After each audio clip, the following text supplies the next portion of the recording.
Last Pint Productions presents the New Way podcast. The New Way contains adult content, and new episodes are released most Wednesdays. So back off, man. We're professionals. Listener discretion is advised. So you were in Vietnam, if I'm not mistaken? Yeah? Were you in the shit? Yeah, I was in shit. Last night, Darth Vader came down from planet Vulcan and told me that if I didn't take Lorraine out, that he'd melt my brain. Here's how you get him. He pulls a knife, you pull a gun. He sends one of yours to the hospital, you send one of his to the morgue. We came, we saw, we kicked its ass. Everybody wants to be naked and famous. Everybody wants to be just like me. I'm naked. Will you help teach me about this? What is it? A new way? Hello and welcome to the New Way podcast. We break down pop culture so you don't have to. I'm host Matt Shank, joined by my co-host, Mr. Benjamin Wilson. Oh, hi. And my other co-host, Mr. Nicholas Anacroce. Happy Indictment Day to you and all who celebrate, gentlemen. I had it on my sheet of how long before Nick would bring in the indictment, coming on hot with his first words spoken on the Political podcast. commentary, 23 seconds into the podcast. Hey, it's not a commentary, just warm wishes to all of those out there popping the champagne. Another, presidential precedent, and probably nothing else will come of it. But hey, Disgraced Home Alone 2 actor Donald Trump. It's a movie podcast. Let's remember. That's why we say disgraced film actor and famous for his role in Home Alone 2. As with the joke, I'm just referencing the joke. As with most things with Trump, I'm reticent to celebrate too earlier. So I cracked open another non-alcoholic Lagunitas. That's appropriate, I feel like. You know what? I think non-alcoholic Lagunitas is maybe the most perfect thing for what will likely be a goes nowhere indictment of Donald Trump. We got to see this thing. It looks like the real thing. We get excited like it's the real thing. It kind of tastes like the real thing. But it's not the real thing. It's pretty refreshing. But in 15 minutes, I'm going to be like, well, that did nothing. Maybe the most perfect beverage for this moment in history. It also allows you not to pick sides, because if you got a MAGA person upset that you're celebrating, you say no, this is non-alcoholic, just like Trump himself, who was famously a non-alcoholic. Yeah. Well, not straight edge. He does tons. Lots of cococaine and Adderall. But that's no booze. We call it California sober, baby. I love that. Yes. So we got that out of the way. That was literally I'm on my sheet for number one. I literally put Trump indicted / give Nick the floor. So we got through that. Did you? I did. Did you? As much as we need to. We still have 117 minutes left of this podcast. Oh, Lord. Yeah, I mean, talk about great casting choices. Donald Trump in anything. Just a brilliant casting decision. Even playing himself. So one of the things I'm really excited about before we get into our topic is four fairly large kind of geek-driven shows, popular shows, premiered this month. We have The Mandalorian, and in which season 3, which is interesting. I'm kind of curious on your guys' takes. I don't know how much of you guys have watched all the way up to the most recent episode. I've watched all of them. So obviously, very good things. Do I not bleed? Do I not breathe the same air? I do love the justice for Jar Jar, and Ahmed Best getting to play and redeem himself in a character that will probably show up again. I love that, but I am a little bit torn in this season of Mandalorian, and I think the biggest issue it has right now going against it is that it followed Andor, and it is and I think problematically, for me at least, literally and figuratively. Yes, because there's an episode slapped right in the middle of Mandalorian where I'm just like, it really does feel like an episode of Andor. And it feels like a not as well written episode of Andor, I think, is the larger problem. I still thought it was very satisfying. Yeah, me too, Ben. You and Patrick, I really Matt, like that episode. We're very taken aback in a bad way with that episode, but I kind of loved it because for me, the way that I read it is it wasn't changing the tone of the Mandalorian, as we found out. They got right back Yeah. to the classic formula pretty quick. It's just adding a little bit of nuance, and it's also making it easier for me to believe that Andor is happening in the same world as they are kind of starting these new franchises. It ties the room together. It's the Lebowski rug. And while you could also make the argument perhaps that the last couple of episodes have just been kind of set piece window dressing that with not a whole lot of forward momentum with the plot, it does. Both of the last 2 episodes have some of the most awesome like badassery that's ever occurred in Star Wars universe that I've ever seen. And agreed. I mean, some of the stuff that they did, there's no question in the second season that the episode that Carl Weathers directed was probably my favorite of that season, just because it felt like the most pure Star Wars to me. Lowest rated. Which is so weird. I love that's one where they break into the facility, right? And they have the X TIE fighter. That's the facility. I love it. Yeah. I love that episode. Best dogfight. Sorry to cut you off. In the history of Star Wars, at the beginning of that contentious Andor episode, is still the first 15 minutes to me are probably the most thrilling chase. Like flight simulator fight that I've seen in a Star Wars franchise, full stop. Well, and that's what I was going to say is the one that Carl Weathers directed that was the week before last, or this, not the most recent, which was the pirate episode, but the last one, which the Youngling. was the Foundling. Foundling, yeah. Oh, that's the one with old Greg, right? But old Greg is the most recent one. Okay. And Tim Meadows. Tim Meadows and old Greg. We've come full circle. But no, again, the whole aerial sequence in that one I thought was just so well done and so incredibly cool. And it had some just really, really neat moments. So, anyways, I'm enjoying The Mandalorian. I don't think that I'm not split on this season at all. It just seems like a fun continuation. 100%. I love. You know, they also pepper it. And tell me, Matt, if you agree with me here. Yes, there are some fluffy, just fetch quest episodes, but to me, that's kind of the Mandalorian formula. It's like sort of like the monster episodes and X-Files. They're going to pepper those in, and that's fine by me. What I liked about it is like they do still find time, even in those fluffy episodes, to pepper in those things that you alluded to that are advancing the overall plot. Like, at first, like, the plot of this whole episode is to save the kid that gets picked up by, by an alien and flown to his nest. I'm thinking that's not much of a plot, but it was just so fun. It was a Chippendales Rescue Ranger episode. Yeah, right. And at first I'm like, okay, they're not doing themselves any favors with the plot of this episode for the critics saying that, it gets too fluffy. But what it did was something that ended up being very important, which is winning over the beefy Mando. Paz Vizsla. Yeah, right. Like that had to happen because without saving his son, maybe he's not on board to help Grief Karga. It's not a big plot thing, but it was necessary, and we weaved it in. Well, I think the plot of this season is Bo-Katan, and this is not a Mandalorian season. This is her story, so it makes sense that the things that are being done each time are actually they're sneakily her stories, even though they're his things and his stuff, and him with Grogu and bringing up his young charge and all these things. And how great she's for the Pedro one Pascal. picking up each thing. Yeah. How great for Pedro Pascal, who already maybe didn't have to come into work every day. Now as his career's taken off, he really the Mando will always be the weight of the series. It's called The Mandalorian, but they got a ton of characters to go into. Whoever his agent is, that's just like, hey, we got another role for you. You're paired with like a plucky kid. You don't even have to be in every episode. There's a couple of them where you're just gonna be like stabbed, and you just lay down on the ground for an episode. You don't have to do anything. You know what they say?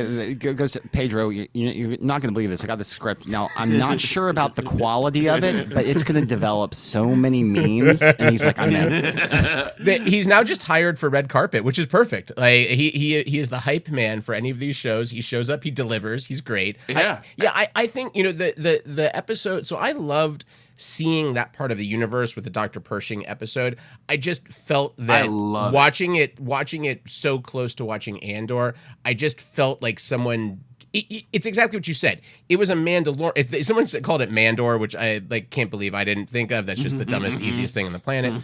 But it's really what it was. And because it's going between the two, I liked what happened in it, but I didn't feel like I remember every moment of Andor. I'm hinged on the dialogue and the cinematography and how it was, and I felt that it was interesting, but it felt like Andor light, which is fine. I will not. I understand why you feel like that. That makes a lot of sense to me. However, personally speaking, when we talk about just like different strokes argument, to me, the idea of the program, not clemency program. What's the word I'm looking for? The reintegration, whatever it is, like that. Yeah. Like to me, that is so I do fascinating. Like that. And thinking about the politics, and to me, like I don't know, I enjoy a Star War that feels like it's just something that Kevin Smith got high and cornered some poor bastard in college at a party and like talked their ear off for 4 hours, but like it kind of works. So I'm super happy also to spin off of what they're doing here, because I do feel this era when the New Republic is rising and there's all of this, those are the things I like the best. The idea that they're decommissioning all of these fleets and just like ditching the stuff because it's a bureaucracy and they're so behind everything that like we can't even just salvage good shit. We're just destroying all these ships because we have a backlog of paperwork. Like I love that shit. I love the stuff with Tim Meadows you just see all of the seeds of like this eventual just complete cluster fucking downfall, that's going to happen again naturally because the power vacuum. We saved everything. It's no longer a rebellion. And it's just like, oh, now it's bureaucracy again. And then bureaucracy breeds corruption, and corruption breeds evil. Leads to anger, and anger leads to hate, and you know what that leads to is suffering. So it's just more suffering, right? And so it all just comes back to Gadwell Lane songs. Is what Love it. Other things but real quick, another thing to me that I think is like this, and I think it's another example of just like personally for me, it's something I've always been hung up on. When you think about like all these evil Nazi scientists doing incredible, highly unethical, borderline evil work, but making advances because no one was holding them back. No one was saying that's unethical or that's evil. And they would just test on people. And, that would never happen again today without that type of restriction. But the science that was lost, and maybe you take it on the other side of the coin, the potential science that was lost when the Nazis were defeated, that's still interesting to me. Well, it's sort of like stolen. Yeah, they do a good job with Pershing as well with that, because you're watching the episode, one of the two of them is not right? It's either her or him, and you're watching the whole time. Right. Is he bullshitting her or is she bullshitting him? And your gut is to say it's him, right? He was the Nazi doctor. Right. He was the one that was experimenting on our poor baby Yoda. Like he's set up as such this villain. He's got the fucking weird glasses and shit. And then they turn it and he's just a fucking doctor that wanted to save his mom and do things that she couldn't get the care that he wanted, and he wants to continue his work now on the good side, and he has turned the coin, and he just gets fucked for it because that's what happens to good guys in sci-fi TV shows. And like a kind of an Elsa from Indiana Jones and the Last Crusade, like she did a lot of bad shit because at her heart she was an archaeologist, and that's where her passion lies, to find the Grail, and she would do anything and to find bang it, a father-son duo. that was the Grail. That was the real Grail. The real Grail is bagging Sean Connery, was the incest. James Bond, and Indiana Jones. Yeah, that's the Holy Grail. That's all of our Holy Grail. That rap sheet would make Pete Davidson jealous. At the same time, doll. Oh my god, that's wonderful. Other things back, we won't get into it. Yellow Jackets is back. I just want to say I'm so happy it's back, and the needle drops are fantastic. Just so great. So if you're not watching Yellow Jackets, everybody watch needs it. more Melanie Linsky in their life. Please. She's gonna come up in a moment in a game I have planned for you guys. By the way, spoiler alert. And we'll get to Succession as well because it's gonna tie into our topic. But I did want to very quickly talk about Ted Lasso. which we are on what appears to probably be the final season of at least And it Ted should Lasso proper. It should be. And I love that it is, and I also feel so fearful because I feel the importance of this show to mental health. It cannot be minimized. Like it really is. It sounds silly to give it such a grandiose thing, but I really do feel that Ted Lasso is single-handedly doing leaps for mental health awareness and therapy and shining a light on these things through a plucky-ish sounding sitcom, for lack of a better word. Still TVMA. Oh, well, so yeah. all those Roy people Kent. that are too, all those people that are too hard for therapy still have their Roy Kents. Yes. It's very accessible. And I will say this: as the series has gone on, I have liked it less, but Me it too.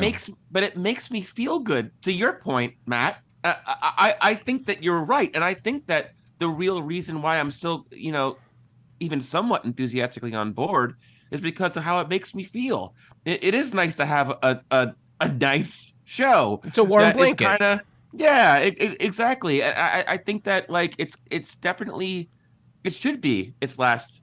I'm proper curious season. I you think guys it's kinda aren't. Nah. For me, it just keeps delivering on what I want from it. Maybe that's just I don't have a lot of needs from it, and what I like is that it's sneakily. It really is doing some really sneaky things, I think, especially this season of kind of subverting things. Someone even did a really good breakdown of, I think it was the second episode, but there are these two mirroring shots they do in it. One is it's Roy and Keely are walking down a hallway and they split directions and it's Jamie Tart behind. And you watch him go down the hall and you're like, oh, he's going to go after Keely because now he's watching them break up and it's his chance. But he makes the other call and he goes to Roy. And he goes and has the conversation with Roy to build him up. And they do the same shot again later in the episode with Rebecca, where she's following the hotshot soccer player and the ex-husband. And you think she's going to go and fucking give it to the ex-husband, but she goes to Zava and she makes the deal there. There are all these kind of little things they're doing that are parallels, and this most recent episode especially parallels a lot of Ted's breakdowns and moments from season 1, and they're all triggered in kind of the same way, but different ways. And the difference here is that it's not like shutting everyone down. They're kind of just miring through it, which is never a good thing for all of us that are dealing with therapy and issues like that. Like that's the mistake that like, okay, I got this under control. I might be feeling some shit, but I'll figure it out. And then that's when the rug gets pulled out from underneath you. So I really think they're doing some fantastic storytelling on it and character work. And yes, it is built. I don't know where it's building to. I mean, at this point, they could fucking kill him off. I don't know. I don't think they want to do that to America. But imagine? But holy shit, I've never been more. End it the same way that Breaking Bad ended. Just a pile of bullets on the ground that I met. Dying on the soccer field with soccer balls, just bleeding out, just slowly bleeding out. I cannot tell you. Luna knows that's right. I am so nervous watching this show now each week, knowing it's coming to an end because I need this in my life. I really didn't realize how much this started in the pandemic and has carried me through, and I'm going to really miss this. Once it's over, just go back and start watching the Marvelous Mrs. Maisel from the beginning again. Yeah. I'll be your Ted Lasso, baby. I do like Miss Maisel, but it does not give me the endorphin rush of Ted Lasso. But all right, so because you're a man. I am a man. I do listen. Maisel's way up my alley too, but a little different. All right, so I have a movie game for you, gentlemen, that is tied into our topic of the podcast.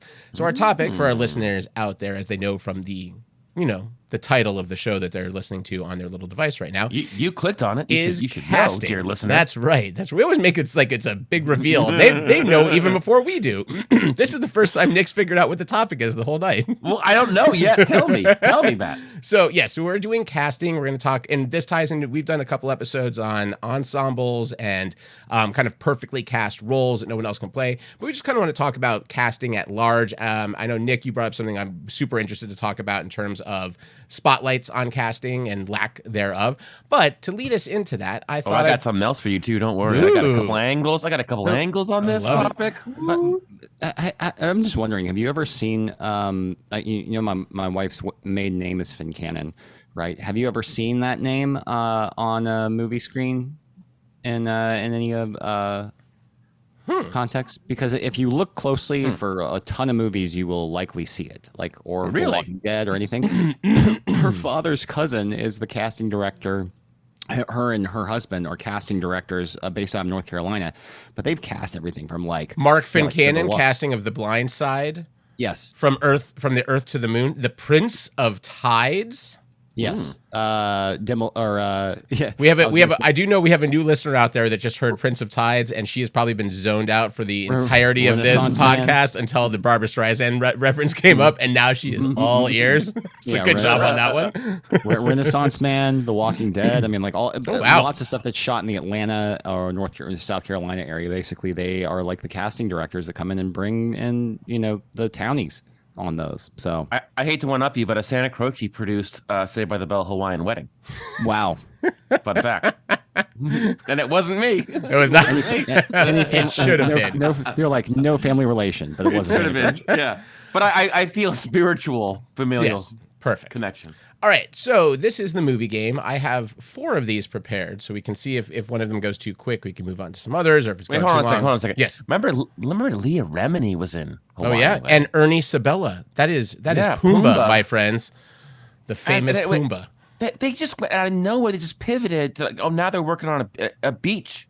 Yeah. In Malibu. I mean, of all the pivots of that show, it makes the most sense. There are a bunch of rich kids in But like it was their LA.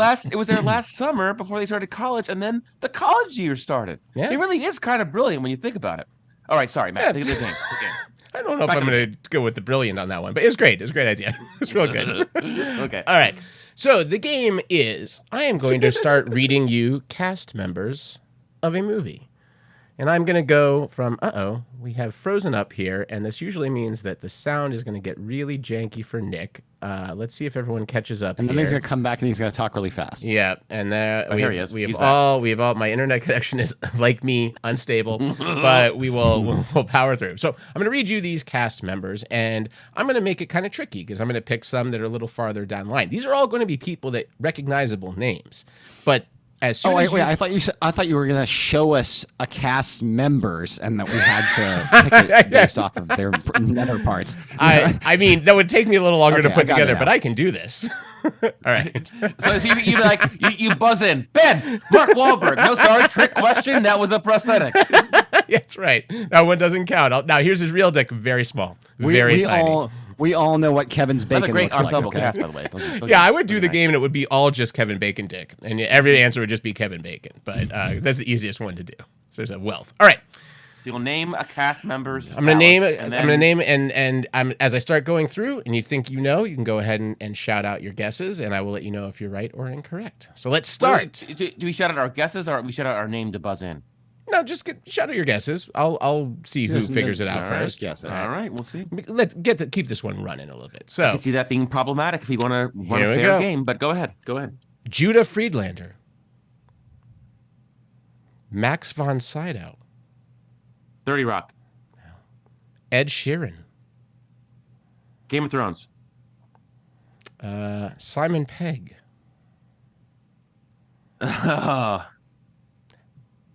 Looney Tunes back in action. No, that's way too old for that. Ben Schwartz, Max von Sydow, and Simon Pegg. Mm-hmm. Oh my god! And Judah Friedlander, Ben Schwartz. Hot Fuzz? No. I said Andy Serkis. It's an animated film. Yeah, you're right. Domhnall Gleeson. Magic Pudding. No. Domhnall Gleeson. Oh shit. It's animated. You're right, Ben. Lupita Nyong'o. This is crazy. I have no idea. Daniel Craig. It's about to get much easier. Turbo, the Slug movie. Harrison Ford. Is it? Alec Guinness. Carrie Fisher. Star Wars. The Last Jedi. Nope. The one of the dumb ones. Well, how dare you? Wait, which one is it? Say you got to guess the fucking movie. I've given you every cast, but John Boyega, Daisy Ridley. Awakens? Yes. Yeah. Ben got that one. That was it was the first one that popped in my head because you've got all of the little cameos in it. Ben Schwartz doing the voice of BB-8. And also, I just love any movie that's got Judah Friedlander and Max von Sydow in it, and the cast list is amazing. I was like, is this Apt Pupil? I don't remember Ben Schwartz and Apt Pupil. All right. Yeah, I was like, this really does sound like it's going to be like It was. And the wackiest animated movie of all time. There may or may not be an animated film on here. We will have to see. Next up, this is your second movie. And I mean, animated movies just in general are a magnet for ensemble cast because they can run in and do their lines and be done with it. And never have to see one another until the premiere. All right, here's your cast. Lawrence Fishburne. John Hawkes. Marion Cotillard. Contagion. Yes! God damn, man, that was good. Shit. Damn it. I didn't even get to Dimitri Martin. Here were the lists on that one. Dimitri Martin, Bryan Cranston, Elliot Gould, Kate Winslet, Matt Damon, Gwyneth Paltrow, Jude Law. Oh, you got that one too quick. All right. Good job on this. I have a feeling Ben's Ben's gonna clean up on this one, I think, but let me see if I can fool him. All right, here's your cast. Natalie Portman. Danny Trejo. Garden State. Tone Loc.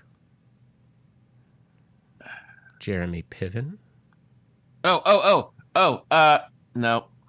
ECU. No. No. Ashley Judd. Midnight in the Garden of Good and Evil. Dennis Haysbert. McKelty Williamson.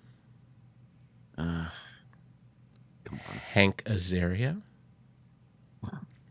Jesus. Wes Studi. Ted Levine. I want to get one of these. I just want to get one. John Voight. Anaconda. No. This could be the giveaway if you're familiar. William Fichtner, who's in many a movie. Mad Men. No, Watchmen. No. Oh, Heat. Yes. Heat. Fichtner was the giveaway. He's almost more of a giveaway than, say, De Niro and Pacino because he's so famous for that movie. Okay. Fichtner was not in Watchmen, was he? No. Not in either of them. You're thinking of Tim Blake Nelson, maybe? I think I mixed him up with Rorschach. Go ahead. All right, and your final one. This one is This is a tricksy one. Can this be worth 3 times the points and potential wins? Yes. There are no points involved in this, so here we go. This will call it. I'm gonna get it. Melanie Linsky. Oh, the one where the two couples are going through therapy and they're in the weird house and they're cheating, sort of, and they're trying to find out if they're cheating. That was a great guess. Title I've ever heard of. But it was a great guess, but incorrect. Okay. Kobe Smulders. Ellie Kemper. How I Met Your Mother, the movie. No. Ellie Kemper. John Stamos. Bridesmaids. Jeffrey Dean Morgan. Adam Scott. Jack McBrayer. Keenan Thompson. Hot Tub Time Machine 2. Randall Park. Ed Helms. Bill Hader. What? Michael Shannon. What the fuck? Judge Judith Steinlen. That's Judge Judy for those of you out there. Judge Judy, of course. Don't mansplain. Is this Judge movie Judy. 43 or something? No. There's some dead giveaways coming up. Have I gone through all of the Randall Park? You say that, and Kobe still Smulders, don't get them. Nora Jones, Max Greenfield, Zach Orth, Ken Marino, David Wayne, Christopher Maloney, Michael Ian Black. Wanderlust. Nope. Wet Hot American Summer. Nope. Paul Rudd. The show, Wet Hot American Amy Summer. Poehler. No.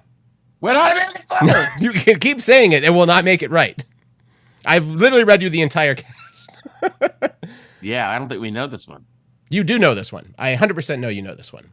I've watched this one with one of you. It was me. It was me. Ben, I might have watched it with you too. They came together. That is correct. Oh, That is correct.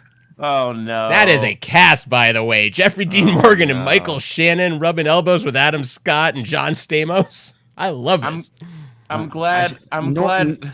Nora Jones should have been the dead giveaway. I'm glad that Jamie doesn't listen to our podcast because that would disappoint her as editor of that. That is easily in my top 3 comedies of the last decade. Very underrated. Love that movie Very quite underrated. a bit. Talk about funny great movie. casting. Okay. The rom-com spoof really isn't still kind of an untapped. I mean, They did it. anybody I mean, can- they nailed it. They did Yeah. all they Oh, needed yeah. to do with it. So it's done now. Now we just get I we mean, get other bad spoofs. says the guy excited for the next Ghostbusters movie. That's not a spoof. It is now. It's a parody of itself. Firehouse. I'm How joking. dare I take you. it back. How I take dare it back. you. How dare I made a you. All right. promise. I take it back. So we want to talk today casting, and the 2 things that made me think of this topic were I was over at Ben's on Sunday, and I was there to watch the Succession premiere, and I think we can talk about the casting in Succession at great lengths here. But the one that actually got me thinking most about this was the movie we watched before Succession, which was Beetlejuice. And I was thinking that is one of those casts that you take for granted as being so fucking bizarre. The people that are together in that movie don't make any human sense to be even in a Tim Burton movie. But they came together.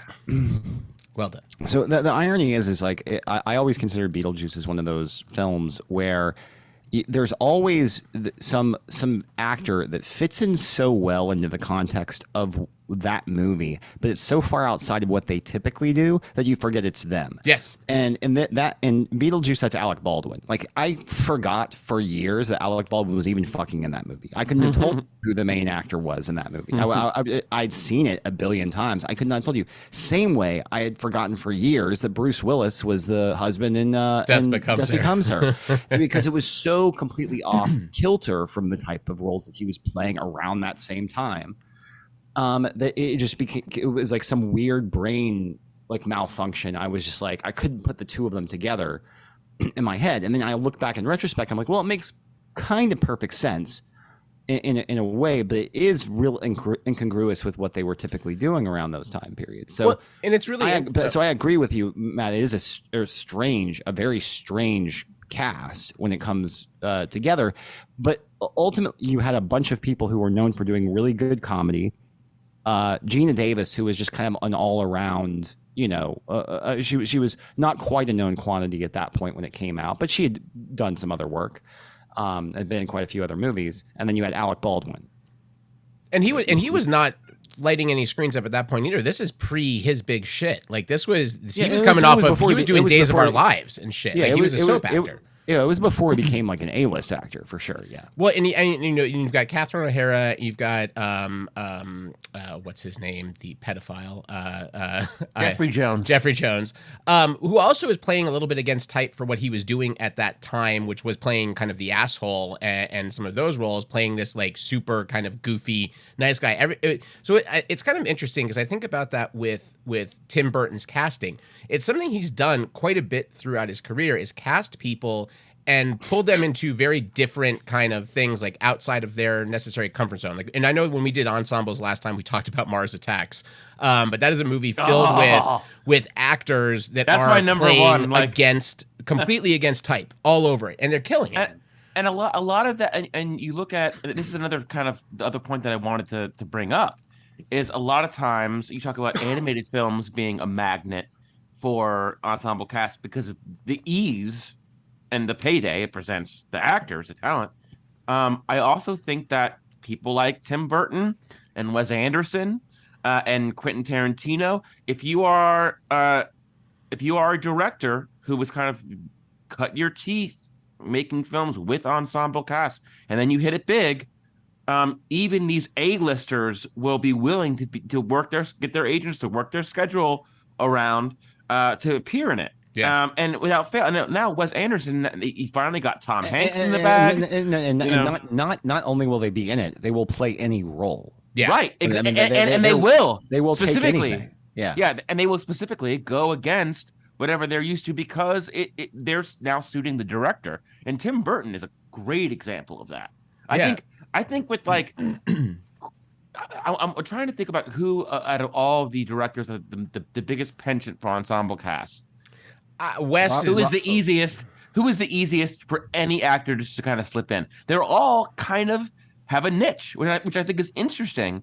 That must be another reason why actors are drawn to it. Maybe that's the reason why they've been able to build a reputation as being an ensemble director, because they do have something very different, very quirky, very striking, very immediately recognizable. Well, and people want to be a part of that. It's interesting too, because you look at like Wes Anderson and Tarantino, and those are directors that are, obviously very strong visual medium, but they're writing their own material as well, and it's written in their kind of their specific voice. Versus Burton is not writing most of his stuff. They know that the visual and the characters are going to be there, and it's going to be something strange.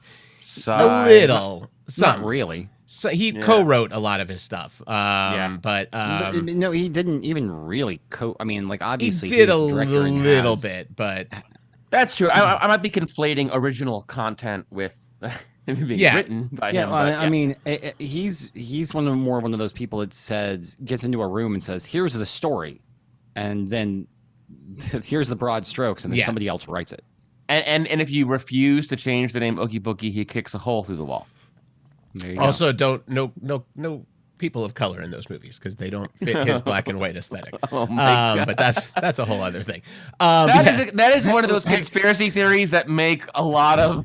I mean, it's not a. He said I'm it. Pretty it's sure not a theory. Hey, Jim Brown was in Mars Attacks, and I'm relatively sure that most of the apes in Planet of the Apes were played. Wow. Ben, stop. Ben, you realize I'm being facetious. I know. Let's.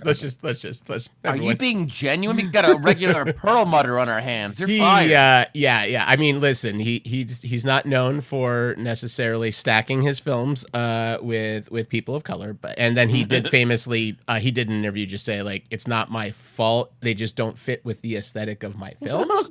Jesus and Christ. I'm like, and also what is just I hate to say it's just comical, but it is comical that how much black and white stripes exist that is the motif of a Tim Burton movie. If anything fits in a Tim Burton movie, it is a mixture of black and white people, but apparently not according to him and his cinematographer. That's such a good point. Honestly, like your argument is kind of gone the moment you make it. Like you couldn't just I mean, I was not distracted by Billy D. Williams and Batman and being like, "Poof, what happened over there with the someone put the shading down a little bit too dark on that on that heat lamp." Like, no, that's nonsense. So, if anything, that's the biggest drop ball. I mean, that's the Billy D 2 face is sort of like the Wilson Bethel bullseye. We'll never get to see it, and he was supposed to be the big bad in the third Tim Burton Batman movie. And Bullseye was going to be the main villain in season 4 of the Netflix Daredevil series, and we got such good setups. They're bringing back some of the people, Nick. Just wait. Listen, there's a big line at Marvel Studios now that Ike is out of there, and they're gonna get to Foggy. They'll get to some of them eventually, but not quite yet. So yeah, and they might be minorities now that Ike is gone. It's possible. I kind of just wanted to discuss from you guys your opinions. I know Nick, you mentioned something I thought was really interesting about casting and the Oscars. Oh, okay. Nick is preparing something. Are we supposed to wait? Sorry, I wanted you to stall. I some drink went on the wrong tube. Scooby-Doo-bop, bop-a-doo-bop. Yeah. Not the wrong tube. It's just one tube. It's okay. Esophagus. But anyway. Your penis. Sorry, gentlemen. What I would love to see is a couple, and I was watching the last Oscars, and it was, as we talked about, it was really fun Oscars for the first time in a while. I was really happy with everyone who won. No incidents. But the one thing that I did think about a lot is I would love to see two categories added to the slate, and one would be stunt performers, which are just so key, and even indie films at this point, it can make or break a film. But also the ensemble cast, Oscar. How much fun would it be to see all those groups of actors that we've seen in popular films during the year in the audience, sitting together, and then you sort of have the pageantry of the Best Picture Oscar with everyone on stage. Yeah. Just from pure optics, from pure energy, excitement, and it also would give films that otherwise maybe wouldn't have any Oscar credentials a horse in the race. And like, should Mars Attacks win an Oscar for Best Ensemble Cast? Maybe not, but they could be nominated. And in this year, Triangle of Sadness is my ensemble cast Oscar winner, because while I like that it was nominated when it was nominated, I don't think it necessarily deserved to win any of them. But the thing that really made me enjoy that movie and made it memorable for me was not one actor, was not two actors, it was the whole cast, and that's what made that movie. And I mean, what and SAG does it, right? Is it SAG or what award? Yeah, Screen Actors Guild SAG Awards. does it. Yeah. And I love that award in the SAG. Like, it's one thing that kind of differentiates it. A lot of people say it's like one of the precursors, but like the Golden Globes are. But like, I think it's also a skill as an actor. BAFTAs like, also you do at, best casting. Okay. Like look at Ana de Armas or like the guy who played Elvis. You know, you have these people that have standout performances in bad films. Is that as worthy of an Oscar as a cast of people that came together and elevated something together? You know, it's sort of funny. It's amazing timing on this one, Nick. So I just was looking up the BAFTA for what was won this year and what was nominated. So the casting award went to Elvis. And it beat out the Triangle of Sadness. Okay. Everything Everywhere All at Once, All Quiet on the Western Front, and After Sun. Well, I haven't seen Elvis, to be fair. I have not seen I kind of Elvis. liked Elvis. So yeah, I've heard good things about it, and I mean, it's a bad example, but you know what I mean when I say, like, every year and a lot of times they're front runners, and it's the whole movie is like whatever, but you just have one actor with a tour de force performance who wins an Oscar. I've heard people make the case that Brendan Fraser is that actor this year, that The Whales overall is like whatever. He was good in it. There are problematic things about that movie that are a totally different discussion. That's but his like, time. Right. So for me, I don't know, like, I don't think that you got a lot of stuffy people in the Academy, and I don't think I feel like they would turn their nose up at a stunt Oscar. At feels on brand to me. But what about a ensemble cast? I don't see them having the same visceral. I mean, they've been trying to cut awards out of the show, so they probably won't add it to. But what is super funny to me also is, so I'm looking at the list of the BAFTA winners, and some of them are dead on, and then some of them are very bizarre choices, to be honest. So like 2019, these are the nominees: Marriage Story, Once Upon a Time in Hollywood, The Personal History of David Copperfield, The Two Popes, and Joker. Which won? And I find that bizarre, to say the least. Yeah, for a casting. There were just two popes. That's not an ensemble cast. No, but the Joker one, which is also just like two actors barely in that movie. It's pretty much one actor carrying the entire film. But it is funny to me that, like, Once Upon a Time in Hollywood would seem to me to be more of a winning best cast list. And see, I love the nuance of that, because I hate that movie and I love the cast. Mm-hmm. So I'd be all for that taking home a best cast, ensemble cast Oscar and nothing else. I think we're conflating two different things. We're conflating ensemble and casting. Sure. Because those are two completely different things.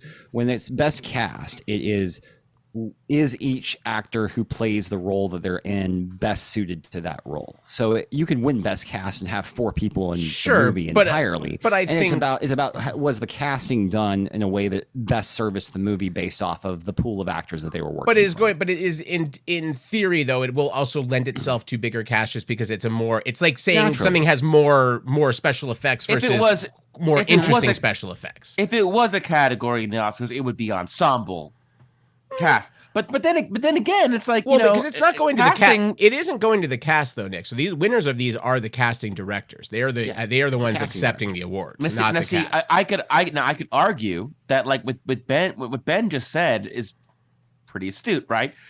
I know we're trying to get rid of categories here, but if it was me, it would be a casting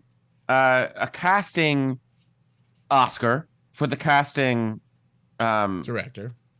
directors who filled out an amazing overall cast.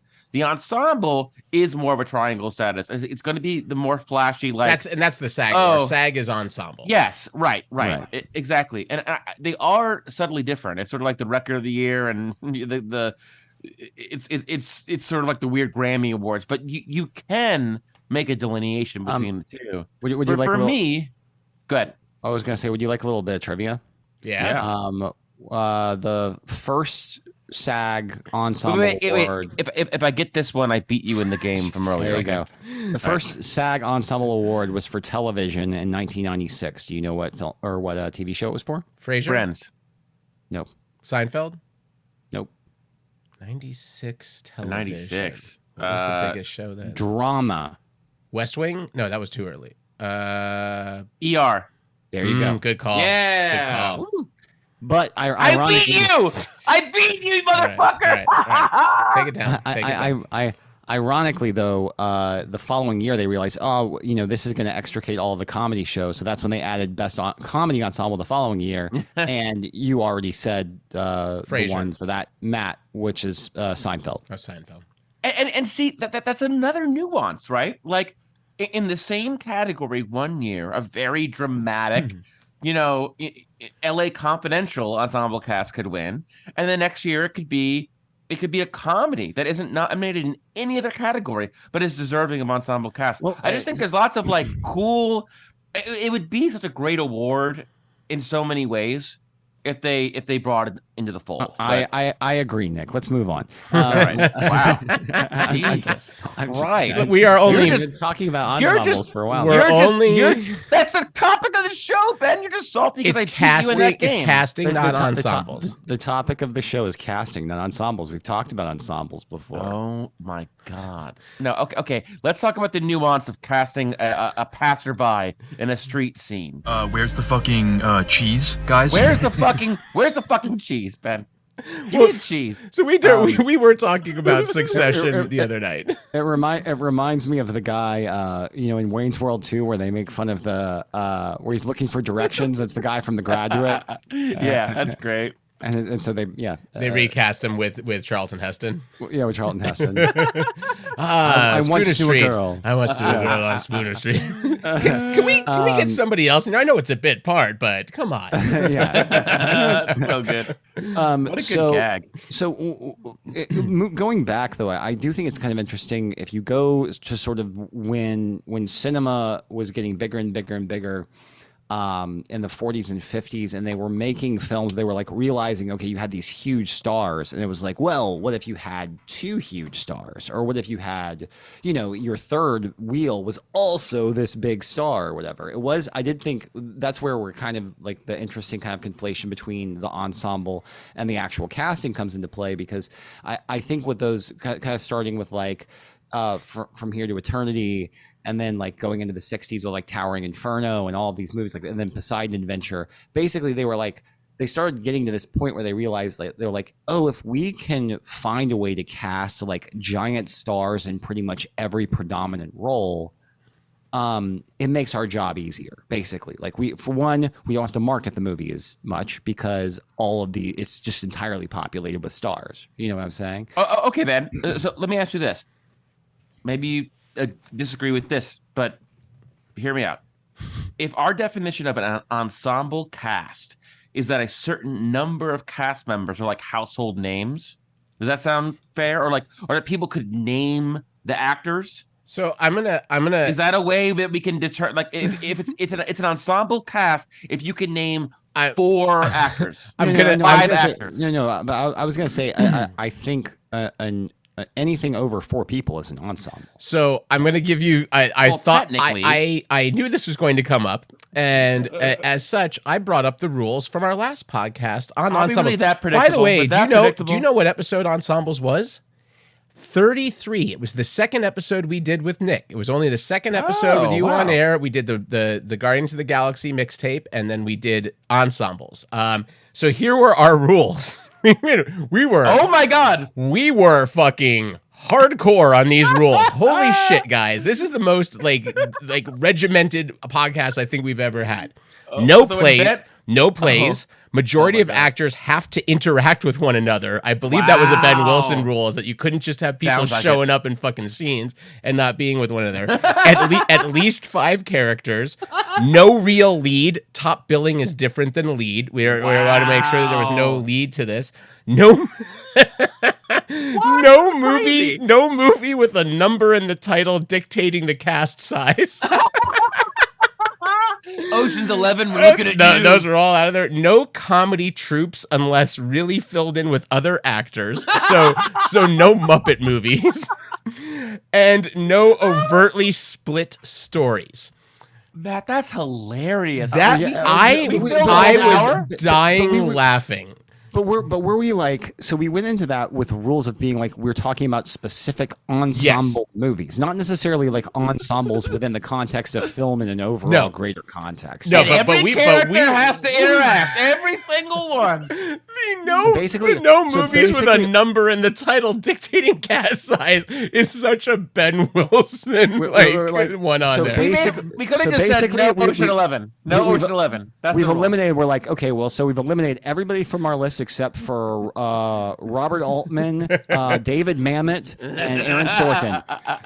Other than those 3, fuck everybody else. Those are the only ensembles that ever exist. All three of us, unbeknownst to the other, picked Royal Tenenbaums as one of our best ensemble movies. Oh, well, Wes Anderson too. We can. The only one that. It's the only one that fits those rigid guidelines. So our new rules are no Wes Anderson, no Tim Burton, no Quentin Tarantino, no Woody Allen. Go. Yeah. Like I said, may I repeat? Robert Altman. David Mamet, Aaron Sorkin. So there you go. Yeah, you got some pretty good ones there. We're good. So I was curious. Or what about a cast that maybe is I actually have a really funny note as far as from casting is concerned. Somebody who I think is one of the best, who directs the best cast, and I'm gonna lead up to it just because I think that's a very surprising thing about like who I think the director that has cast his films the most interestingly. Well, it's a man because it's a director, so I got that. It is a director, yes. And I'm not saying that it's this. Obviously, the casting director could be a big part. I'll just go ahead and get into it. But I was going through like all of these films I thought that were cast really well with stuff really against part. And you know who I found that has a really, really interesting cast is Rob Reiner. Oh, yeah. You think about Stand By Me and The Princess Bride and When Harry Met Sally. I mean, like that is way more than the 2 leads. So many just incredible casts, like all through. So are we talking about ensemble or casting now, Ben? This is Spinal Tap. Stop it. I thought you wanted to move past ensembles. Stop Ben. it. Stop it. We're obviously going to be talking about ensembles. Are we? You do realize I was just messing with you, right? You don't have to keep bringing it back up. No, but. I could never tell anymore, Ben. I could never tell anymore. But I really was interested in that. I was like, wow, all of Rob Reiner, regardless of what type of film it was, whether it was a drama or a comedy or whether it was something that was a little bit, whether it was grounded or more fantastical, everything was not only well cast, but also had kind of that against type of thing. A lot of people playing against type in various roles.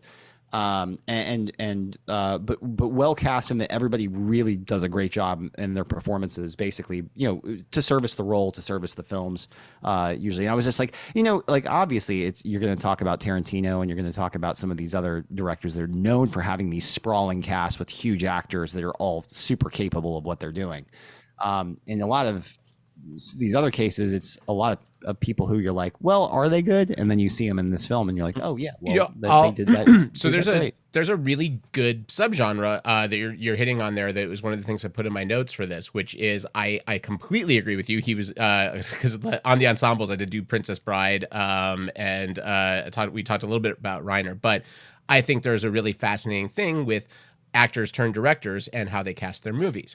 And I think you look at Reiner, you look at Ron Howard, you look at Ben Affleck. Ben Affleck, by the way, fucking killing it in his movies as far as casting goes. I really think it is his strong suit. I actually just listened to he was on Smartless. He's friends with all the actors. Well, but even better. So he was on Smartless this week. He's also just Ben Affleck interviews nowadays are kind of an unhinged thing, and I'm really here for it because there's just no filter on the man whatsoever. He's like in his man cave at Jennifer Lopez's house. I did my best Batman shit in this last Flash movie. He literally talks about he goes, I fucking figured out how to play Batman in one scene in this, and he also spoiled the entire it's a whole thing with Wonder Woman and the Lasso of Truth. And he's like, I finished it and I was like, fuck, I quit this thing and I just figured out how to do it.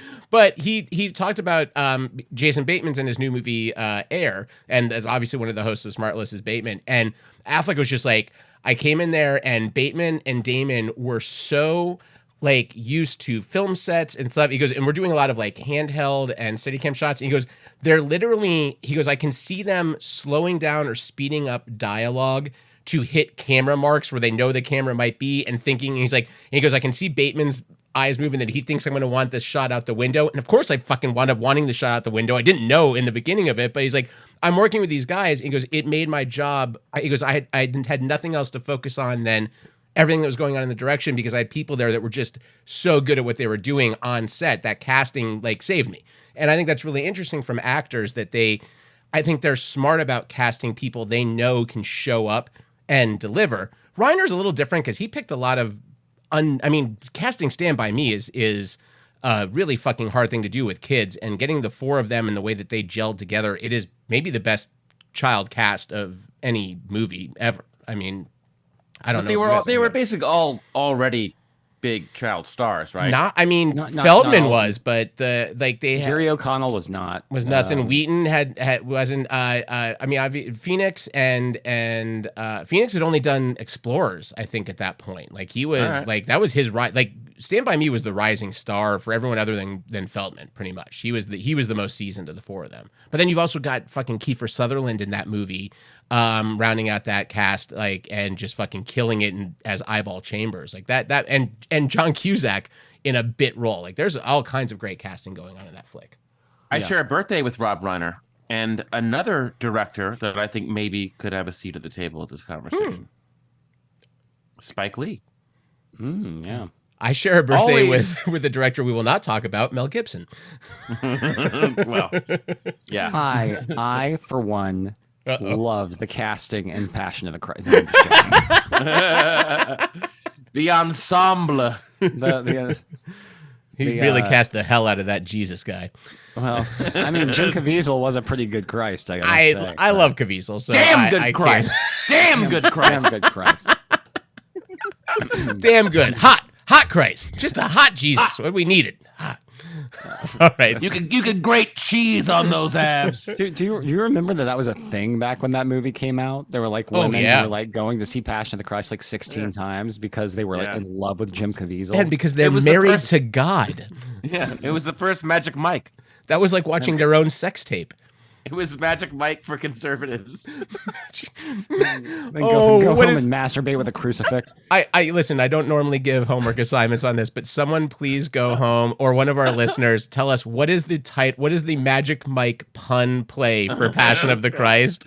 It exists, and I can't think of it off the top of my head. No, that's 200. There's a pun in there. There is something in there, and I don't have it in my head right now. I keep trying to think of sacrament and communion, and I'm going down the wrong path on that. But listeners, call in. We will give you a free last pint glass. No, I got it for you.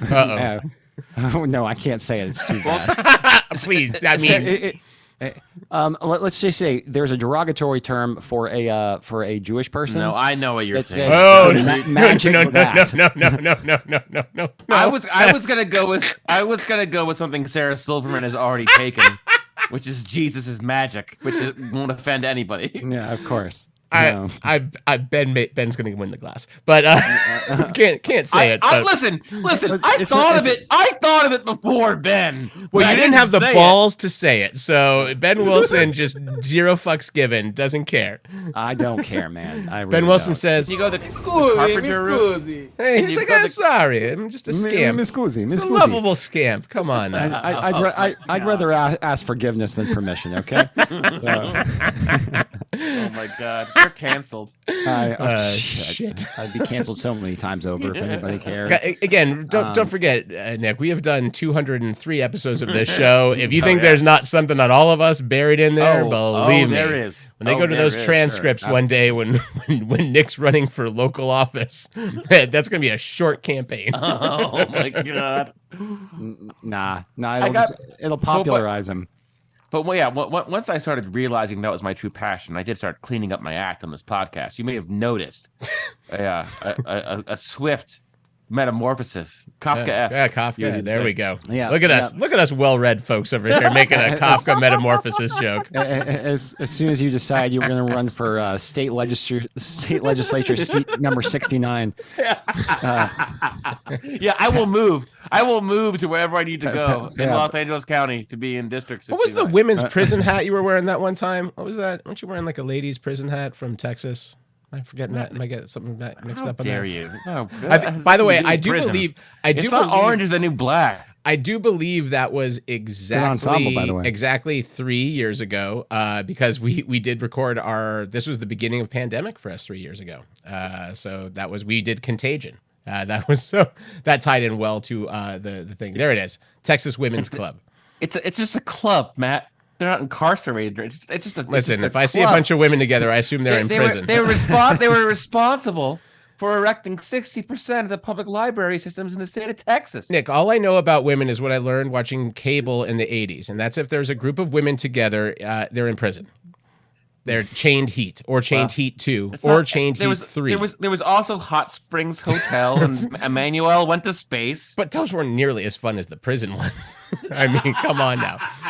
Talk about casting. Whew. Oh my! That's an ensemble. They took a page out of the old Russ Meyer playbook for those movies. Really paid attention to that casting. All right, you got to have a lot of inmates, right? A jail doesn't have just 2 people. So we're an hour into this podcast. We've barely touched on this topic. So I'm gonna hand over to Ben to talk a little bit more about actual casting choices here for us. I was going to say, I do, since we were talking about ensembles earlier, but it's also, even when you're talking about smaller casts. Why do you want to keep talking about ensembles, Ben? Can't we? No. I mean, like but smaller on. When I say ensemble, I mean a small, like for example, Doubt. John Patrick Shanley. It was a joke. He got it. So something where you're basically dealing with, even though there are other peripheral actors, you're basically dealing with 4 principal actors, and that's it for the entire thing. I mean, the show is literally 4 actors. Sure. Obviously, there's a little bit more in the movie and that type of thing, but that's where like casting becomes, I think, even more critical, especially when you're dealing with something that is, for lack of a better term, verbose, or something that involves a lot of interaction, where you have to find people that are going to play against one another. I do think that was an interesting thing that Kieran Culkin said when he was talking about Jeremy Strong, and Jeremy Strong was like equating it to like a prize fight. He's like, yeah, so we go into the ring, we beat each other, and then after the scene's over, we go to our own corners. He's like, this isn't a fight, this is a dance. Like, the way that everybody approaches acting is going to be different, which is one of the reasons why rehearsals are so important for people. Maybe we should approach the podcast as a dance. It's also a prize fight. So I will say that. So that is kind of interesting, because from the Succession standpoint, part of what makes that show work is the fact that you've got all of these differing acting styles going against one another, and they fit into the characters so well. Even though these characters are not exactly the characters that they are, the biggest goal of the show is to provoke a certain amount of tension in succession. Yeah. So the tension between the acting styles and the cast just it adds that much more fuel to that fire. So 100%, I'm on board. And it's the same as the as you were saying, Nick. It makes sense here that this isn't a dance because we don't all approach it as a dance. We all approach the podcast very differently from one another. That's what makes it interesting. Is we don't all have the same voice or the same agenda is maybe not the right word, but we are all approaching this thing very differently from one another, which is what I think people tend to respond to. Or they just like the dick and fart jokes or whatever we have. They like this. It's nerd vote, motherfucker! That's what they tune in for. But so to point, then you have directors that absolutely, I think, by just the virtue of their own work or the way that they approach their work, they almost have it's like a well orchestrated ballet that they fit these actors into so that their characterizations can kind of exist within this framework, which is Wes Anderson. Like all of Wes Anderson's films are acutely in the way that in that analogy, it's all a dance, but it's a dance that's so well orchestrated by the director. I mean, goddamn it. In Wes Anderson's last movie, Timothée Chalamet said that their blinking in a scene was literally timed to the second. Like they were coached on when they could blink because they could not have certain people in this group shot of all of these actors blinking at the same time. And so is that a problem? Like, do people blink at the same time? No. It's like it's literally there's a blink every 2 seconds. It looks like it's almost like an animation because it's a frame, and the way it was framed was very deliberate, obviously. But yeah, Chalamet basically said, "No, we were timed. We were told after 2 seconds blink and all of the different actors had to blink at certain times because that was part of the portrait that Wes Anderson was trying to do." So that you're told you can only blink every. Oh wait, you have to blink on the 4th second, and you also have to blink on the 16th second, but you're also acting. Yeah. So it's like sometimes it's these choreography. It's choreography, and so sometimes you're having to act through this choreography. And so I think that type of the type of interaction is always going to depend on the medium of the art. Is this something that's because for example, like I would say, that's also a difference between, for example, like Mamet and Sorkin. I think Sorkin lets the personalization of the way his actors work together completely dictate their own roles. For them, it is a lot of people kind of acting against one another, whereas with Mamet, it feels a lot more deliberate. Or with with somebody like Shape of Things, Del Toro, Neil LaBute, yeah. Oh, not The Shape of Water. Sorry. Also, I'm a fucking idiot. Yeah, Shape of Things. It's like, wait, what? The Shape of Things Like Water. Oh my God! Starring Paul Rudd and Rachel Weisz. And Michael Shannon. I'm a fucking idiot. Paul Rudd is the sea monster. That's so embarrassed. But no, I think that is. The third act twist is something else. But that's what I meant when I feel like he's no longer a sea monster. He's a shell of what he used to be. All for an art exhibit. But when I was going through my notes for this, I didn't list any specific movies except for some of the historical perspective ones, where like I said, they were building these kind of gigantic casts, not so much because of the acting, but because of the name. Where it's like I feel like it's gone way more down the art road of we want this person because they're great actors, and when we're talking about marquee movies, But I think nowadays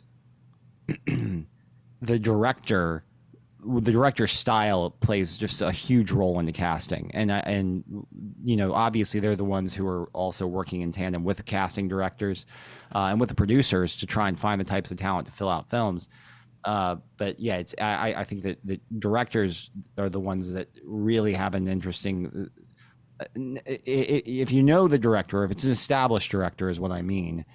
Then you're going to have some expectation. I think that you have to kind of work into, like, how is this director working? How, like, are they casting against type, with type? Are we trying to do something a little bit different? You know, I just found it interesting that I did that unconsciously. I didn't list movies. I just listed directors. And was see, just being like, this person cast movie interestingly. This person cast movie interestingly. I had a little of that. I focus a lot more on the TV side of stuff as I tend to do, because it's interesting, because TV is a very different driving force than film. And I think it's really interesting what you're hitting on when you're talking about the director and what kind of talent they're going to draw to it based on their things. And some of them are just big direct. You know, you look at Scorsese or Spielberg, they're going to have their pick of pretty much whoever they want, because who doesn't want to be in one of those movies, no matter how big a star you are. So kind of how they pick those people and do them. And I always love that Ben always talks about, like, Lincoln being one of the most, like, stacked on like casts of, like, it's a ridiculous cast. They're like A-list actors that have 2 lines. Yeah, like it's insane, and they're happy for the privilege of doing it. But I think what's interesting with TV is like when Glenn Close is a pirate for 1 line. No, that's right.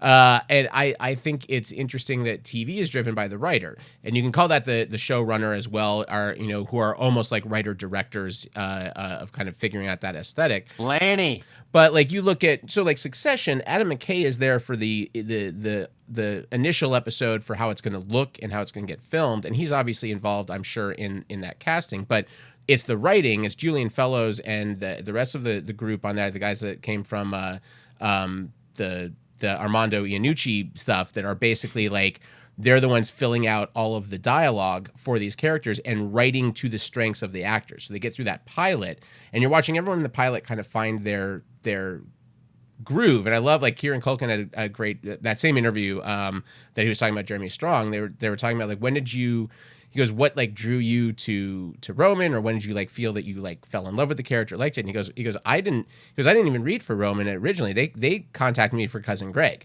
And he goes, I looked at the role on the paper and I was like, I don't really feel anything for this character, and I'm going more through the script, and I get to this Roman character, and his first line is like, hey, motherfuckers. And he's like, this feels more like something I can do. And it was kind of interesting, because it was more of like, he goes, I don't think I could do Greg. It wasn't that it was, like, not a big enough part or not, like, interesting. He's just like, goes, I don't think that's in my wheelhouse to play that character. I saw this other character, and he goes, and they told him flat out, they go, we're not reading for Romans right now. And he goes, okay, no problem. So he still does a tape and sends them a tape of him doing Roman to get the role anyway. Like, just being like, I don't care if you guys aren't looking for, he goes, I'm not playing the other role. It doesn't make any sense for me. Here's my chance at this. And he goes, for me, it was fun, because I just wanted, even if that's all I did, I got to play Roman for a day. Like, he's like, that was awesome to me. I got to just go through that, that scene, and the scene with the kid on the baseball field and all that shit. So I think it's really interesting from the writing standpoint of when these shows are cast. And you look at Game of Thrones, you look at Sopranos, you look at Better Call Saul, you look at Breaking Bad before Better Call Saul. Walking Dead, even. I mean, absolutely. It was 8 Mile. It was a big director. Who was it? Darabont. Yeah, Darabont. Darabont, right? Yeah. You look at these shows where they're putting actors in that they're not one-to-one lineups necessarily always with the characters, and they also don't know where those character arcs necessarily are going to go. Sometimes they're writing to those, and like the fact, like, as long as they interact with each other. So the Jerry Roman romance is one of the funniest things, and that was literally from a half of a joke scene, like a take they did on the final episode of the first season between Roman and Jerry. And they just did, like, they were friends on the show. They became friends, they gravitated towards one another. And they did just one little spin on a delivery. And the writers were like, oh. Like, they didn't even notice on set. They got to the editing room. They're like, oh, this is interesting. Let's make this a thing. And that becomes a driving force for the character in season 2. I mean, it's the entirety of that character's arc is involving this other person. So I think that's really interesting from when you're writing, as a writer, you're casting for what their potential is, even though you don't know what it might be. And you also inadvertently made a really good point there too, that a lot of times you can look at some of the most, quintessential characters in television or film history that never would have happened unless it was some sort of happy accident. Yeah. Like, where it was somebody who was never considered for a role, or somebody who was just like, it was this random, sort of sequence of events that led them to some sort of iconic role, and that's there's so many of those stories out there. I mean, for people who don't know, I mean, Harrison Ford was a friend of George Lucas's and was a fucking carpenter. He wasn't supposed to play Harrison, he wasn't supposed to play Harrison Ford, which is what he does normally. He was reading against other Han Solos. Yeah, he was and you know who else did that? Oh gosh, I got to look up her name. She is in The Help. The actress is who? Which Octavia role? Spencer. So Octavia Spencer was an audition script reading assistant. So she was the person that actors would come into audition for things, and she's the one. So for those of you, I mean, not that I've been in Hollywood or anything, but like as I understand it, when you go to audition for something, you're reading against someone that's just a reader. They call them a reader. They're there to give you the lines against you for a scene. 'Cause you're typically not reading. It's not like play rehearsals where you go in and you're reading against another actor live most of the time. You go in and you read against the script person. So that was her. She did that for years in Hollywood till she got to be the point where she was like, I think I'm doing better than the people I'm seeing come in for these auditions. So maybe I am going to go out and do this on my own. Also knowing what I am looking for and what, being on the other side of it, understanding exactly how to play those things out there.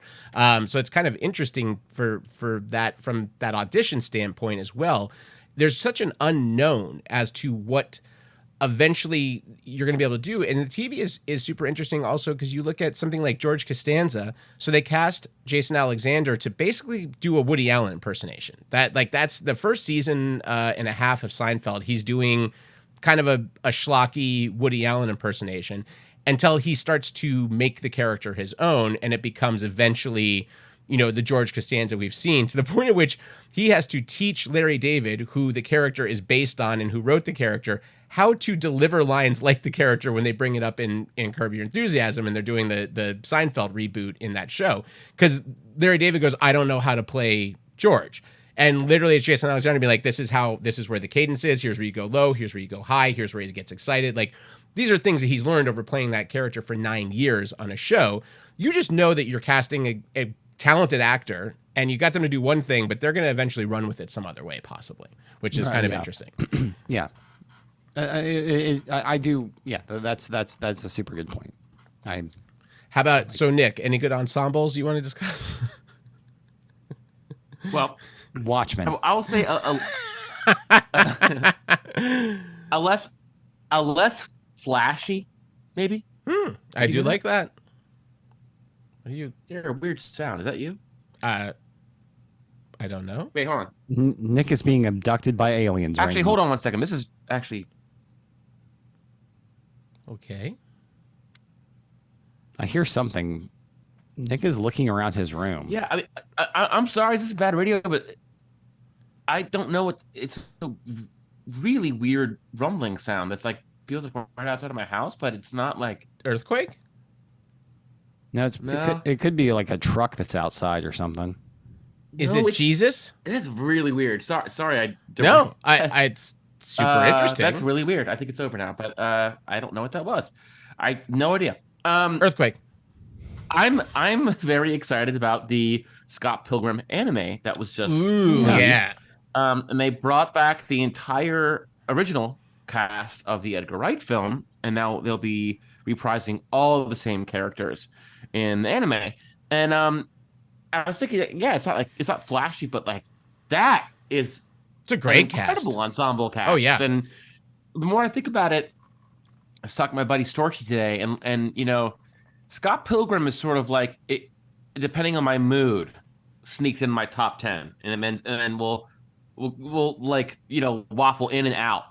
And a big reason is the cast. A big reason is just how good everyone is with each other and how just perfectly they complement the style of Edgar Wright, but also with Brian Lee O'Malley, the original property. So I'd put them up there. Have any of you read the Scott Pilgrim books? Oh yeah. Yes. Okay, so I'm curious because somebody the other day had posted this They were talking about bad casting decisions, right? Which is something I thought we could maybe get to, although we're running a little long here. But somebody really railed against Michael Cera, saying they like the movie, but the movie Scott Pilgrim is so far removed from what the book Scott Pilgrim is, according to them, that it's like it completely misses the point. So I was curious about that because I love that movie. I've not read any of the books. In the book, he's less nebbish. He's more like kind of an every dude, if that makes sense. Yeah.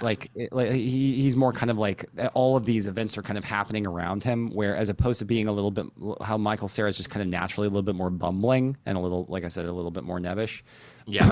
But I ultimately it works better for the movie for sure. It does. It works better for the movie because as opposed to having somebody who's a little bit more indifferent to everything that's happening around them and is just kind of like, I feel like that would be a boring ass movie. I mean, a lot more boring. It works in the context of the graphic novel because it's kind of funny. Like it's like sort of this weird complacency that's kind of funny. But and also they were Canadian too, so you have to you just have to put that into play. It's a different temperament. Different characters. Let's remember these are simple Canadian Michael folks. Cera is as American as apple pie. Very different take of the character. Michael Cera is Canadian. I'm pretty is sure. He? Oh right, he's really? Canadian. That's right, he is Canadian. I thought he was. Yeah. Huh. Good for him. He's as Canadian as poutine and gravy. That's redundant. Well, is poutine just the cheese and the fries? It's got to have the gravy. Got to have the gravy. Moving on, the aforementioned Mars Attacks. It's up there for me. Now, do you have any? What are your favorite bad casting, miscast properties? Man, Scanners. I kind of love this to be another episode. Another episode? To be quite honest with you. No, I haven't put enough casting. thought into that. Well, bad casting could be an amazing episode. It could. We should probably. I think we should call this episode "Bad Casting." It's just a bad podcast.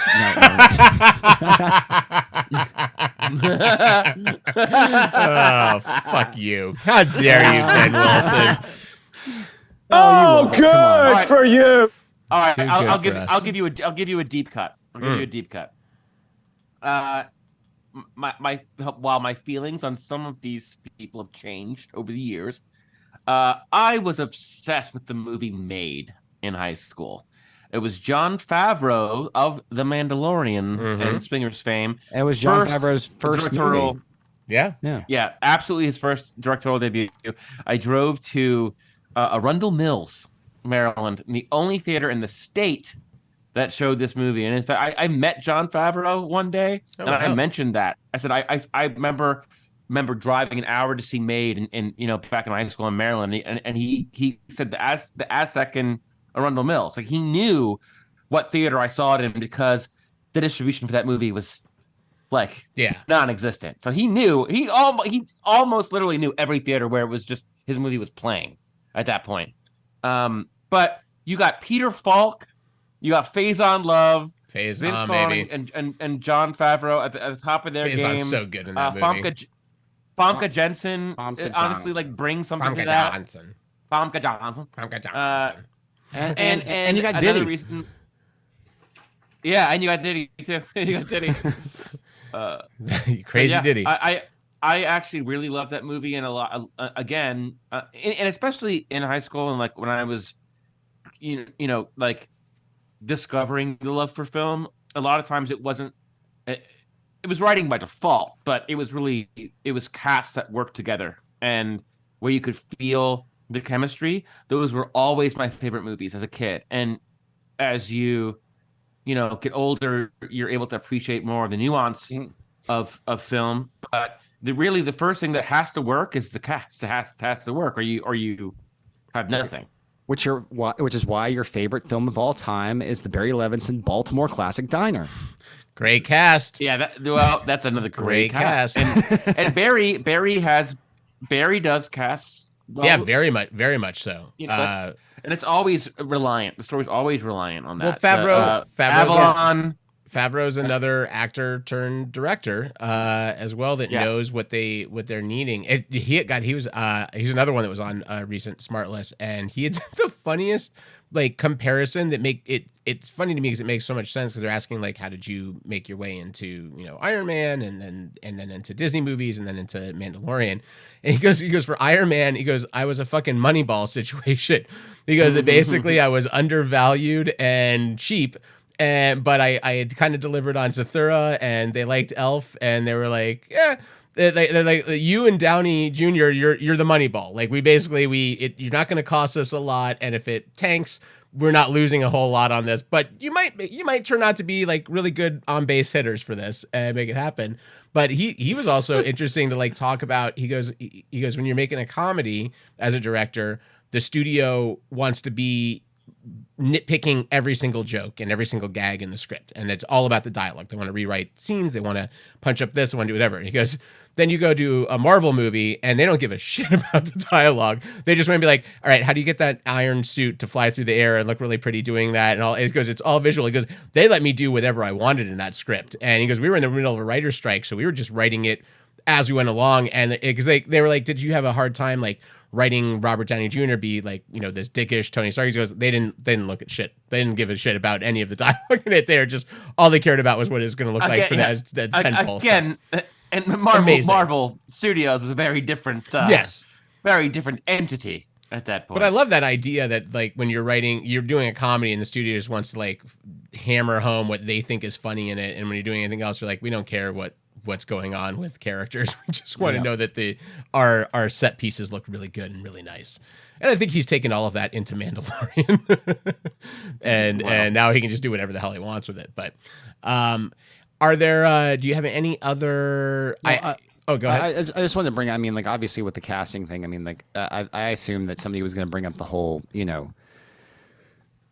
Back to the Future Michael J. Fox situation, where it's just like, okay, well, clearly this isn't working, and for those who don't know, when Back to the Future started filming with Eric Stoltz playing Marty McFly, because Michael J. Fox was not available. this is more of this is an ensemble cast episode. This isn't about the nuance of casting, though. I feel like you're getting off tangent. I think that you've broken the rule of 3 at this point. Only if there are 3 actors in the film I'm talking about. Yep. Or in the title of the film I'm talking about. Eric Stoltz, Back to the Future, my favorite movie of all time. And if Marty McFly doesn't work, nothing works. Nothing works. And that's a Spielberg help right there to be like, we'll make this recasting work even though we're 6 weeks into shooting this. And if it was anybody else involved, who has the sway to tell someone you've already cast, you've already shot a seminal scene in the film, like one of the biggest scenes in the film, in the Twin Pines Mall You've shot lot. way more than that shit. Way more. Shot a ton. But I'm saying like iconic scenes are in the can, and you're just like, so this isn't gonna work. I mean, just imagine like the politics at play there. You got to get the studio on board. You have to have the film. Like, what a clusterfuck that must have been. Do you know the the character that Eric Stoltz plays in Pulp Fiction? That's actually just like what happened to Eric Stoltz after he got fired from Back to the Future. Eating cereal and playing Operation. Eating Frankenberry. Mikasa Sukasa. He just spent 8 years just working his way back up to that. I mean, that is the funny thing. That's a lot of Booberry. That's a lot of Booberry. That is also the really funny thing that the niche that Tarantino has also is resurrecting these actor careers with his casting choice as well, which is kind of interesting. You look at what he did with Travolta in Pulp Fiction and kind of championing that. And then you have, we haven't talked about him yet on this, which is kind of crazy, but Paul Thomas Anderson, doing similar things with Burt Reynolds in Boogie Nights, and kind of these directors that see this potential in actors that maybe have not done something in a while. I mean, you could say Aronofsky at this point with both Mickey Rourke and Brendan Fraser, of kind of just seeing value in people that were commodities at one time and aren't now, but they you know that they have something more in them and they have something there. I think those are some of the most interesting casting. I mean, that's Robert Downey Jr. and Iron Man's in the same boat as that as well. You've got kind of these people that got chances at these roles and kind of did something with them. But then what's kind of interesting also with the casting idea is that can turn the other way around as well when you have indie actors that get cast in iconic big roles, and then there's this thing that happens both due to them, but then also largely due to kind of fan communities of turning against them. So you look at kind of things like Johnny Depp with Pirates of the Caribbean, or Chris Pratt with Guardians of the Galaxy. You have these actors that people are champions of. They love them. They're like, oh, these are my indie character actors, and then they get this shot. And it's funny because we all sit there all the time and we malign actors that should have a bigger career. And we're like, I don't understand why this actor doesn't have, like, this should be the person getting all of these tentpole movies. But if they get it, then they don't something happens. We want Ted Raimi and Clint Howard. That's who we need that's our next Marvel tentpole is Ted Raimi and Clint Howard right there. Just the nepotism babies, nepotism brothers, siblings, to carry over the next Marvel. The net bros. But that was something I was thinking a lot about looking at in these casting things. Is it is this weird thing that we really don't like seeing our character actors. Something happens when they get to become a leading actor. When they make it? Yeah, and whether it's them or us, or probably a combination, I would guess. It's probably a combination of both, yeah. It's tricky, because you love all of these first roles that make them big. I love Captain Jack Sparrow. I love Star-Lord, then something happens after that first one, and it's like, I don't know what happens. You mean, are you talking about like personal life stuff? Because that's what turned me off on Johnny Depp and Chris. But even before the personal life stuff, there were turns against them just because they're in so many things. Are you talking about like, it's like when your favorite band that not everyone knows about has a hit and then becomes huge, like that type so of thing? Will Ferrell has gone full circle on it now and has come back to being, I think, where people are on that. But that was someone that was this guy that you were rooting for, and he has this big breakout movie, and you love like a couple of them in a row, and they're great. And then he's in too many movies, and then you start to be like, well, why? Like, I don't want to see this guy anymore because I'm seeing him in all these movies, and it's the same thing. And then you go through these cycles, and Will Ferrell has no, as at least that I know of, any crazy baggage in terms of personal life. It's just that they get saturated, and then people kind of rally against them or root against them, or they turn on them. And it's such a weird thing that we do as film goers. I know. Sorry, weird tangent, but it's something I think about with casting. Or as people in general, humanity in general. No, it's an accurate sentiment. We can't have nice things. This is true. This is why we cannot have nice things. It's true. Well, I enjoyed the discussion today. I don't know if anyone else did. I kind of wish we had talked about ensembles more. Yeah, I did too. We really got off base there. The only ensemble I care about is the one I'm looking at right now. Sorry, I was looking at the cast list for Boston Legal. I'm not talking about you guys. I was just looking at James Spader Sorry, guys. God sorry. damn it. I'm so sorry. I feel like we've been in the middle of a prize fight this whole time, and I finally got into a waltz there, and you crashed on me. I tried to meet your energy.